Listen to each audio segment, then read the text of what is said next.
Jeremiah 3:17. In those times, Jerusalem shall be called the throne of the one who gives the commandments.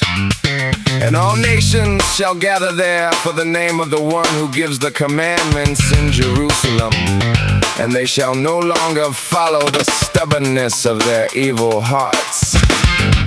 Acts 2:9. Acts 2:9.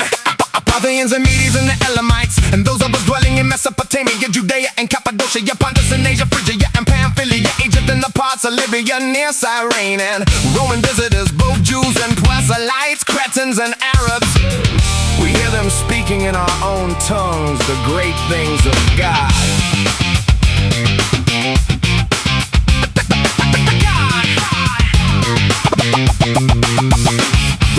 Prophecies speak of how from the destruction of the Roman army, God saves the obedient remnant by gathering them into Jerusalem. And through the apostles they receive guidance, so when they see Rome approaching, they may flee to the mountains. 7 times, 7 years they had to count, and then 50 days more. The prophecy of their gathering was fulfilled on that very day. Not in 48, as Christianity falsely advertises, but on the 50th day, 2,000 years ago it happened there. Through the apostles' teaching, 5,000 Hebrews converted, recognized him as their Messiah, who is our Redeemer, Savior. Redeemer, Savior.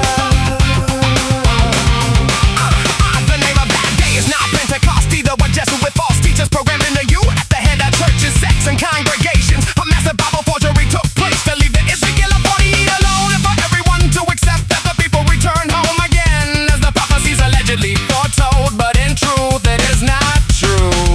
From the history of the Hebrews it is well known that when they were in captivity, God's prophet was always with them. They were always the captives of only one country. The golden vessels of the temple were all there.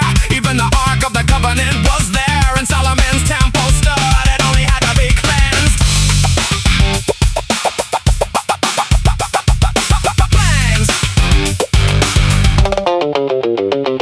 Where are all these things now? To my question, what could the answer be? Because for the return to be from God, among the things mentioned, every single one must be there. But since in 48 the temple did not stand, the priests were eating the dinner elsewhere, and the ark is nowhere to be found. Thus it is likely that the plumb line was not God's plan. I'll tell you why this forgery exists, so that soon the temple of the desolating abomination can be built, where the bloodthirsty tyrant of this world will eventually sit.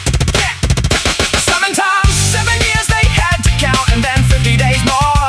The prophecy of their gathering was fulfilled on that very day.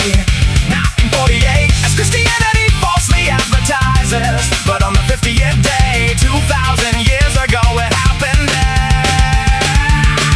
In 48, where was all this? I ask you, where was all this? Go ahead and ask.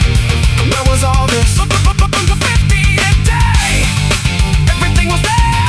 2,000 years ago, everything was for sale. In 48, surely it was all a scam.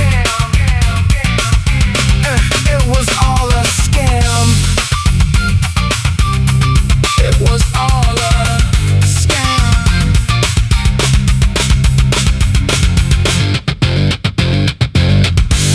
It was all a scam.